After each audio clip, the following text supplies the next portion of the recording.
What's good, everybody? It's your boy Cam. As you can see, tonight's game night for the Dallas Wings as they take on the Chicago Sky. Fortunately, I won't be going to that game tonight. My uncle had to work, but it's alright. I still got all season to go to a game. But before I can talk about tonight's game, I do want to catch up some other things what's going on. The New York Knicks won their first championship since 1973. Do I think they deserved it? Yes. It's been so long since they won a championship, and only reason why I'm happy for the Knicks is because my former Maverick Jalen Brunson ended up getting the ring. That's the main reason why I'm happy for the Knicks getting a ring. But I'll tell you this about the New York Knicks fans. Y'all can celebrate. Y'all can do all the celebrating all y'all want because y'all won the championship, but y'all are doing way too much in that parade. Y'all are so motherfucking extra, bro. Y'all are so childish the way y'all just acting. Especially when y'all lost game 3. Y'all want to go jump the Spurs fans. When they did nothing to y'all, they just minding their own business. Y'all want to go and harassing and fighting them and shit, bro. It's like, what the fuck, bro? It is what it is. That's how New York is. They're just really big into basketball, and that's just how it goes. But let me tell you this. You know why Rob Brunson got a ring? You want to hear why I'm glad Jalen Brunson got a ring? It's because Nico's dumbass did not want to re-sign him after the 2022 season. He did not want to re-sign Brunson. And I'm going to tell you this. I think him not re-signing Jalen Brunson was worse than the Luka trade. That's what I feel now. But let me tell you why Nico's the worst general manager in NBA history now. Like first, he trades Luka to the Los Angeles Lakers for Anthony Davis, who can't stay healthy every freaking night, bro. You just trade him for him and Max Christie. That's all we got for Luka. We did not get a good deal for the Luka trade. That's why I was upset about the trade, because you trade for somebody that's older, that's injured all the time.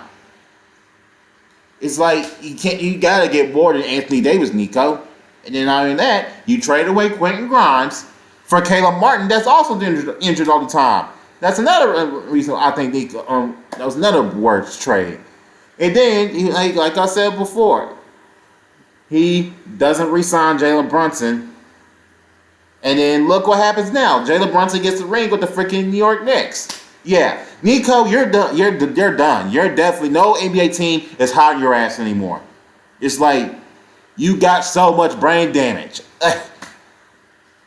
And then you just keep it between, and when you wanted to get rid of Luka, you keep it between him and the owner. You couldn't get the rest of the whole front office. You couldn't talk to Michael Finley, the other Mark Cuban about it. Like, you kept it between you and the owner, man. And the thing that makes it worse, you won't even admit you made a mistake. I know he regrets it now. I know for a fact he regrets not re-signing Jalen Brunson. I know he does. He just won't admit it. It's like it is what it is. Like Messiah Jury says, kings come and go.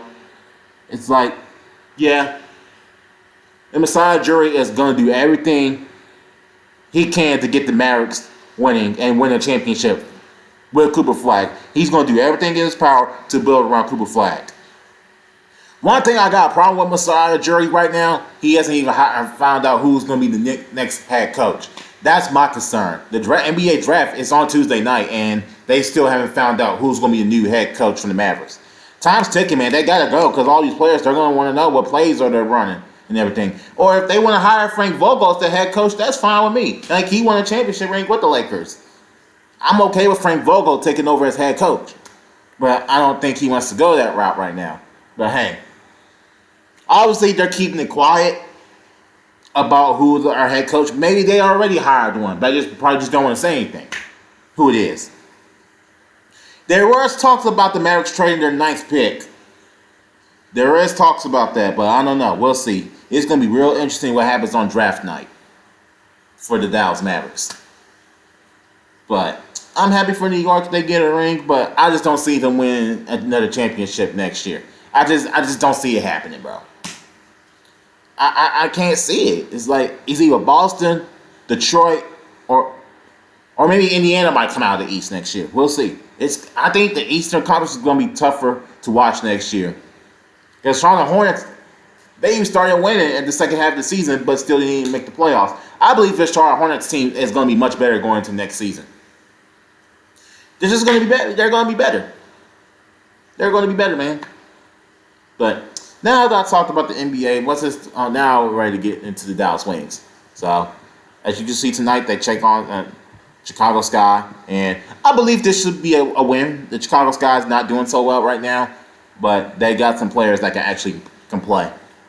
But if you could look from the last 3 games, they lost to the Portland Fire by 1 point, and they actually got robbed at the end of the game. There was no foul call, but they called a foul call at the end. Yeah, they got robbed that night in Portland. And 30-point win over the Las Vegas Aces. Damn. Over the defending champs. That's just crazy. That is crazy, bro. But let's just look at from the last game when they played the Valkyries.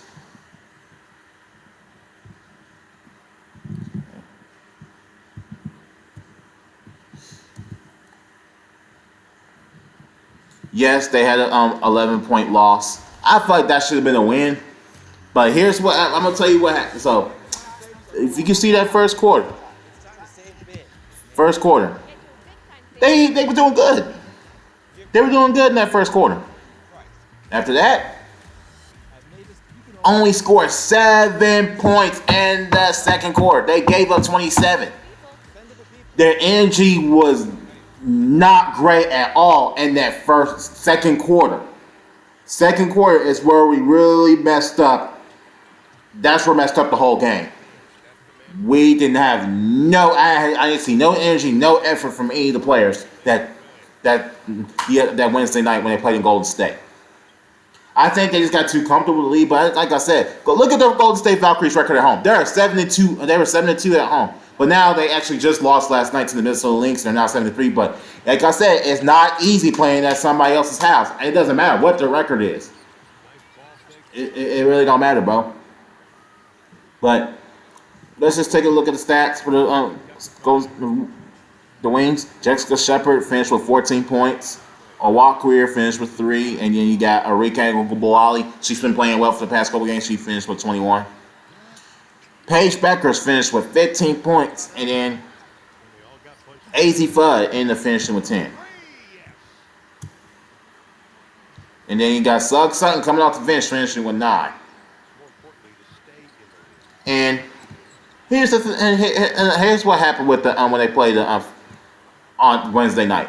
Paige Beckers did not show up at all in that first half. She did not show up until the second half, and I think she, ever since she came off her ankle injury, she struggled a little bit, but she's gonna get better. She'll be back to where she was. She'll be just fine. Everybody's gonna have off nights, and that's okay. It was all about bouncing back tonight's game against Chicago Sky, and I believe we will win this game tonight. I believe we will win. And if you want, and we gotta take a look at these WNBA standings because it is insane right now.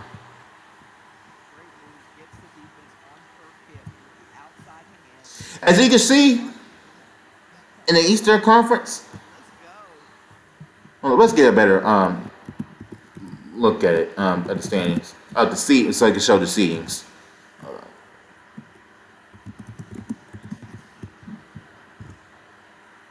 Here we go. Here's the seeding right now. Okay, so you should see in the Western Conference, the Minnesota Lynx are at first, and that's a veteran team they got, and they got Las Vegas Aces finishing second.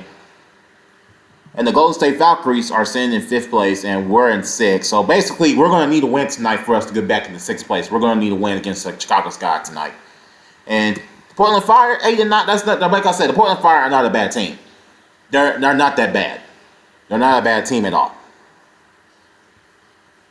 And then you got the Los Angeles Sparks, 7-8. They're they're trying to get in for that playoff spot, and it's still early in the year. Phoenix Mercury and the Seattle Storm are basically the worst teams in the West right now.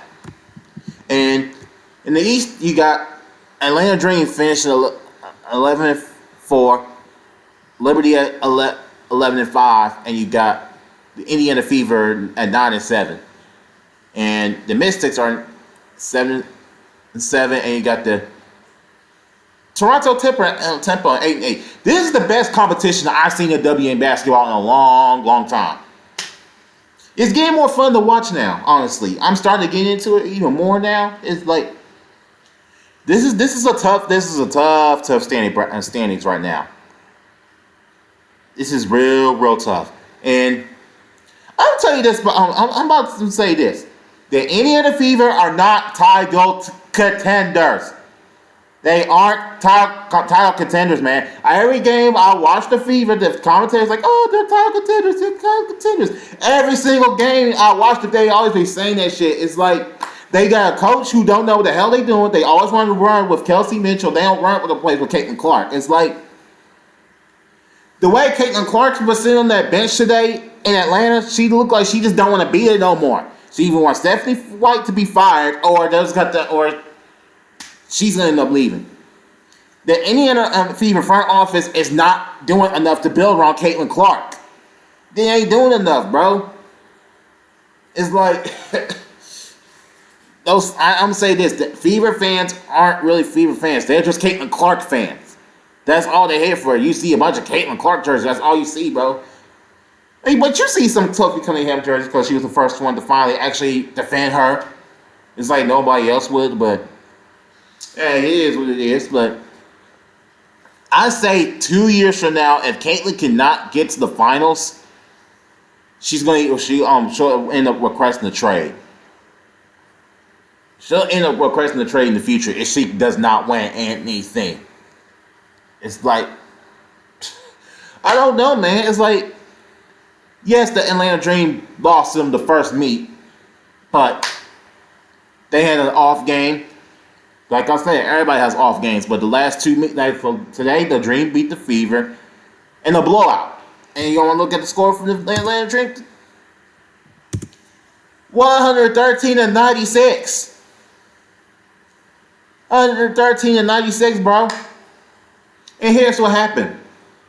Monique Billings had foul trouble. Aaliyah Boston had foul trouble. I'm going to tell you this about Kelsey Mitchell. Kelsey Mitchell is the ball hog. She does not want to pass the ball half the time.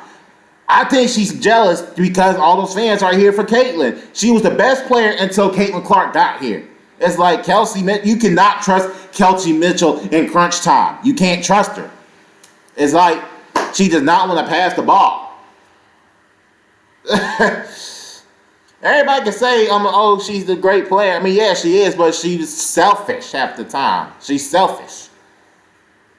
And Caitlin Clark had a hell of a game. She ended up having 8 points in that first quarter against the Dream. And then she just went kind of cold in that second half. And then I'm give credit to Atlanta Dream. They did a great job playing defensively very well against her. Ryan Howard is definitely one of their best defensive players. Angel Reese has been playing along real well for the past 2 games. Yes, sometimes she can be inconsistent offensively, but defensively, she's a great rebounder. Offensively, she gets great with offensive rebounds. But only another issue on Angel Reese, she's just a hothead, always got a big mouth, and obviously that's why Chicago Sky ended up getting rid of her. But let's just take a look at the schedule for the Dallas Wings. What's coming up?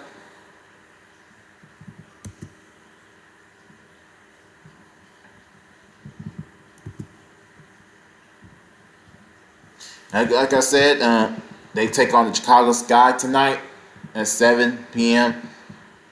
Monday night, they take on the Seattle Storm. That should be a win.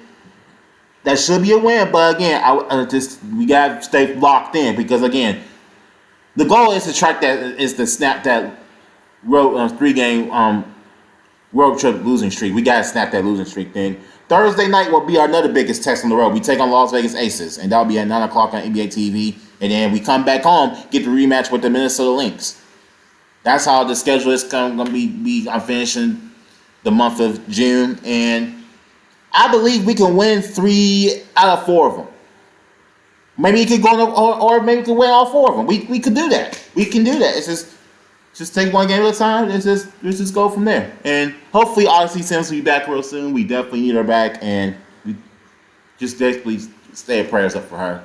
And I will see you on the next podcast, and let's go Wings, and let's see what happens in the NBA draft on Tuesday night for the Mavericks.